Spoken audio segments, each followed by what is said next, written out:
Hey, what's up, guys? So in this video, I want to be talking about kick and sub bass relationship, and like general tips on mixing sub bass for dubstep. I'm gonna make other videos for trance and house and hardstyle. Every one of the genres has a different way that they approach mixing kick and sub, but in this one, I'm gonna talk about dubstep. So I have a track right here, and let's listen to it. I'm gonna play in 3, 2, 1.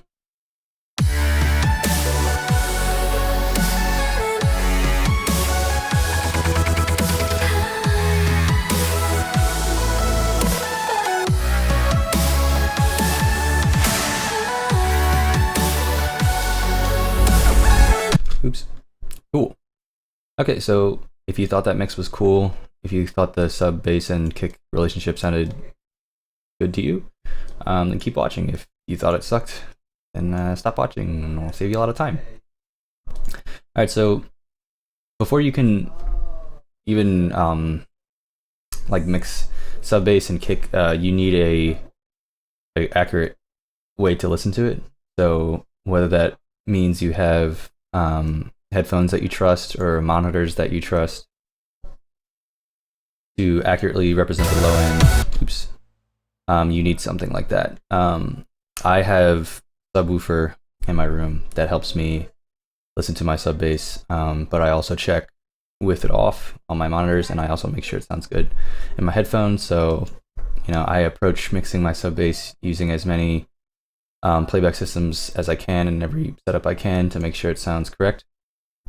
And then you may be wondering, okay, so how do you know what correct sub bass sounds like? And that is just a matter of listening to a lot of professional music on your setups. So listen to a lot of professional music, and what I would do is take an EQ, kind of like low pass it, and like listen to it with just the EQ like this. Also, it's good to listen in mid-side mode and see like how much of the sub is in mono, how much, if any, is the sub in stereo, and kind of look at how high it's peaking, and I'll go into more of that later. But yeah, so like critically analyze reference tracks on your setups to make sure you can accurately hear your sub bass. If you can't accurately hear your sub bass, then it'll be hard to mix it.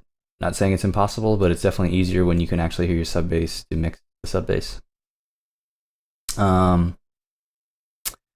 So first off, the other thing I want to say is a lot of dubstep is written in F and F sharp because whatever key that your song is in, the sub bass is going to hit that note of the key a lot. So like if your song is in F, the key of F, your sub bass is going to be hitting an F a lot, and it's going to be specifically hitting this F.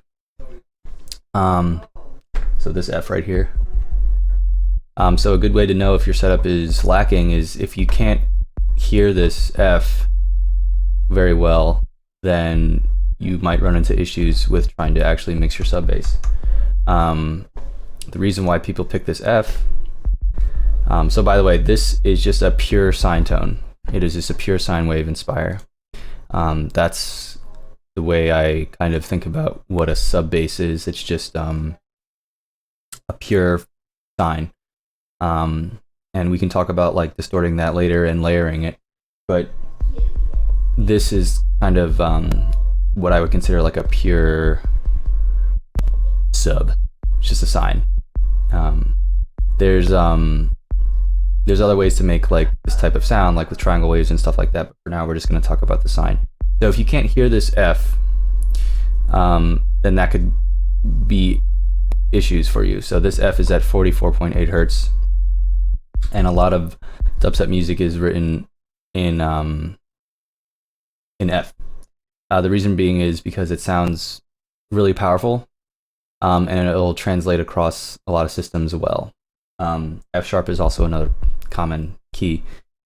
So there's a sweet spot that exists, and it kind of revolves around the F and F sharp. Basically,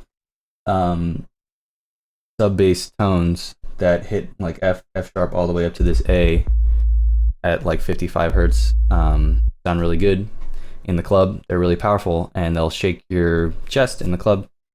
And they'll come across on as many small setups as possible. Like in your car, for example, it'll come across good in a lot of car systems. So that's why when you're approaching making dubstep music, or any type of bass music, it's good to write it in a certain key right off the bat, because it'll help you get that powerful feeling. So yeah, experiment on your setup and your playback systems on what you think the best key for you is, but it's probably, if you're first starting out, good to write in F or F sharp, because that's what most of the pros are doing. All right, so next thing I'll talk about is the kick. So the kick in dubstep is typically, if you buy sample packs, you will get a kick that looks like this.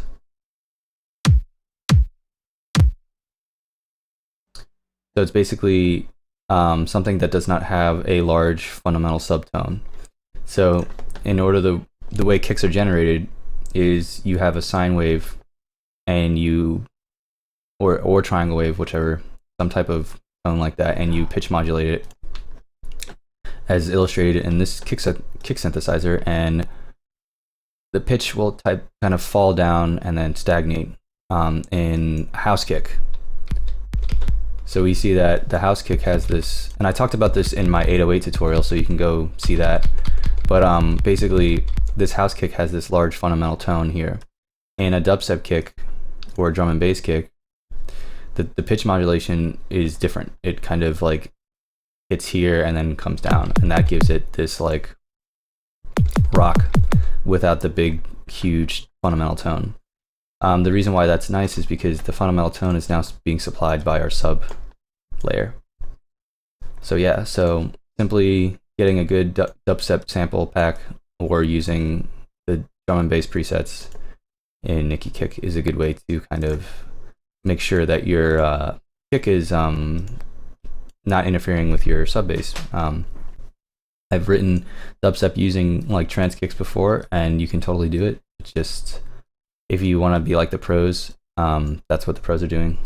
So it's up to you though. Sometimes I like using bigger kicks that have like a big sub, but it's up to you. Definitely in trance and house, you have to use the ones with the big sub, because like in order for trance and house music to be that type of music, is like you have to hear the 4 on the floor. In the club, it has to like go like douche, douche, douche, douche, and you have to be able to feel the kick. In dubstep, the feeling comes from the sub, not the kick. Okay, so the actual sub I have here in this track, this is the actual kick. I just took away all the other instruments. This is the actual kick, and this is the sub, and then I have just a top layer. So what I like to do is to kind of separate the top part of the sub and the bottom. So let's listen to both the top and the bottom part of the sub at the same time.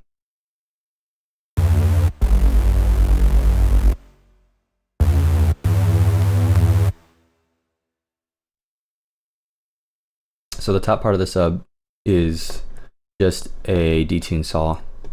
The reason why it can be nice to separate the top and bottom part, or really what I'm doing is I'm taking the fundamental out of the saw wave. So, oh, whoops, didn't take it out. That probably sounded like crap, didn't it? Okay, it actually is supposed to sound like, let's see, like this.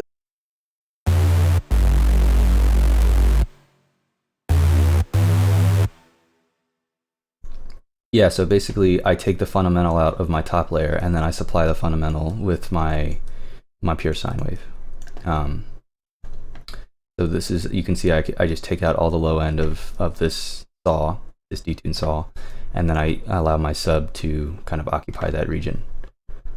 The reason why this can be helpful to do is because if you want like a detuned saw in your track as like a mid bass, which is kind of what I have here.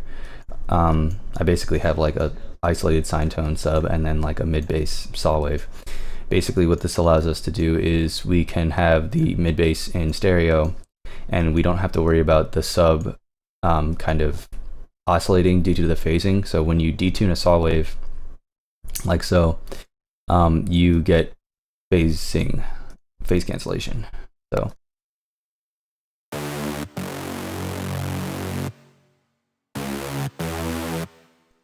you see how all the harmonics are moving up and down. That's due to the phasing from detune. If, you know, theoretically we could have had this like this,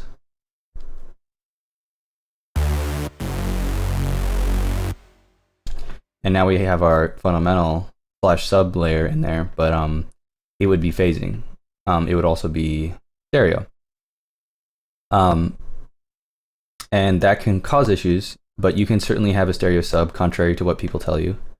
And I've seen it.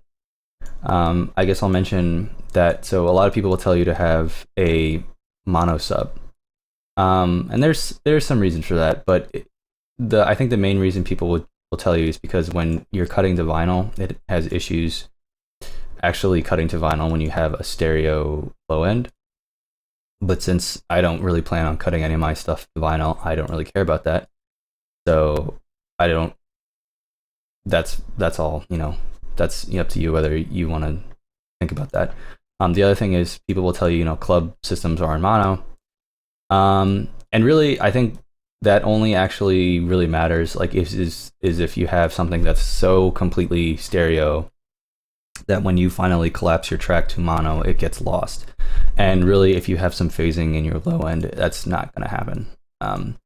That's like theoretically, if you took like a utility and you did something crazy like completely spread your signal out to the stereo field like that, so then you're completely isolating the side information. So I think what happens if I did this, I can barely hear it now, but if I then monoed it, now it's completely gone. So that's what people are talking about. Like if when something is summed to mono, if you have something that's so completely stereo, it gets completely lost, because basically what's happening is we're only getting the mono signal from this utility. But since this utility is only isolating the stereo signal, we're essentially canceling out the signal entirely.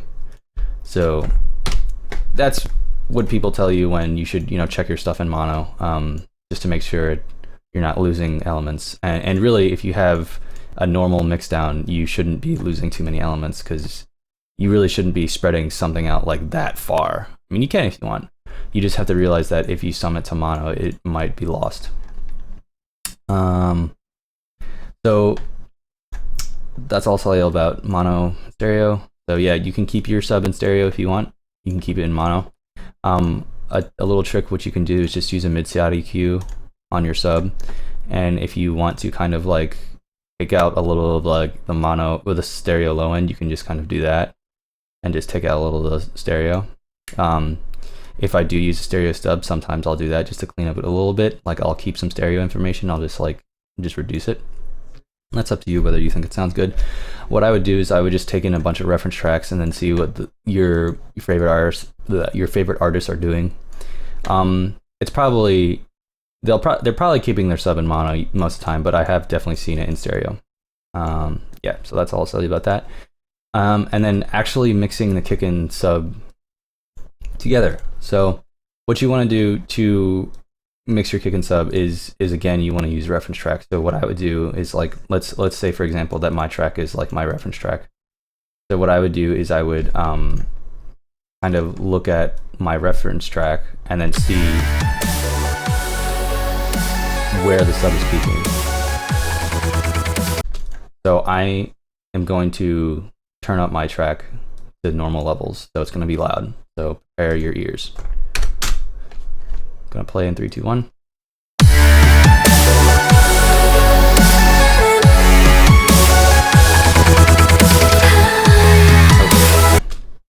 Now I realize why it didn't look normal. There we go. I'm gonna turn this down again. What I would do is I would look at your reference tracks and then see where their subbase is speaking.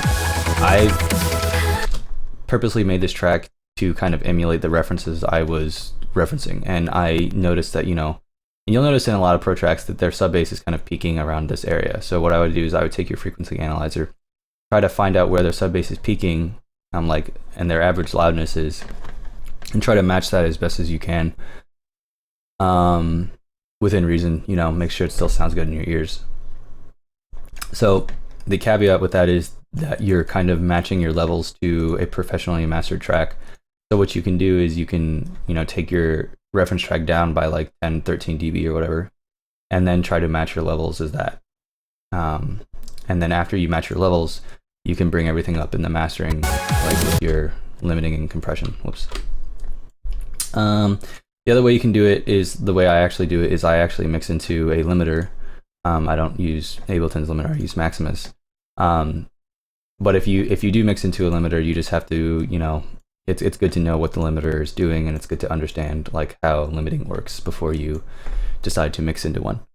But yeah, you can definitely experiment with both options. But basically, at the end of the day, what you're trying to do, what I recommend is, or to get like a professional sounding mix, is to just kind of emulate their low end in terms of literally what it looks like on your frequency analyzer and actually what it sounds like as well. So yeah. I'll just recap everything I basically said. So basically, you need a accurate monitoring setup to monitor your sub bass before you can mix sub bass. There is a sweet spot that exists in sub bass tones that is kind of like from, I would say, like F to like A. Anything above those tones you can hear very well, but it loses that like chest pumping power. Anything below that will like kind of be lost on a lot of systems. The other thing is, you know, it's easier to use a dubstep kicks that don't have that huge fundamental tone. It's good to, you know, sometimes use an isolated sine wave, or maybe triangle or something like that, or you could even use like a filtered saw wave or something like that, and then kind of manipulate that to the level that you want it in terms of loudness or stereo image.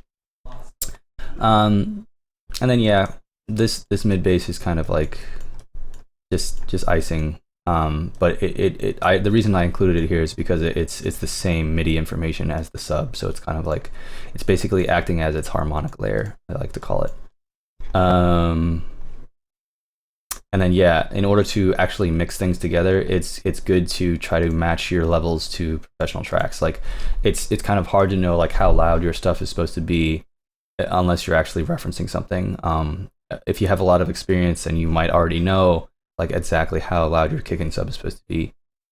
But even then, it's good to reference professional music and just try to match your levels as best you can as theirs. Whether that entails, you know, you taking down their track down by like 10 dB and then mixing yours against it, or you mixing into a limiter and trying to match your levels like to their mastered material. And then I'll mention one thing. I do typically sidechain everything to my kick, like as much as I think it needs to be, sometimes not at all. And then typically if I'm like in this track, for example, most things are sidechained to the kick and most things are sidechained to the snare, as much as it needs to be. Sometimes it's not a lot, sometimes it's a little. It just kind of, you'll just have to figure out how much it needs to be by kind of listening to. A lot of times if you're trying to master something and you're not sidechaining enough, or your just levels are off, you'll just get clipping, so, or you'll just get too much distortion. So that's what you'll have to figure out. But yeah, I'm gonna make other videos on kick and bass relationships with other genres, but I hope this was helpful, and thanks for watching, guys, and I'll see you later.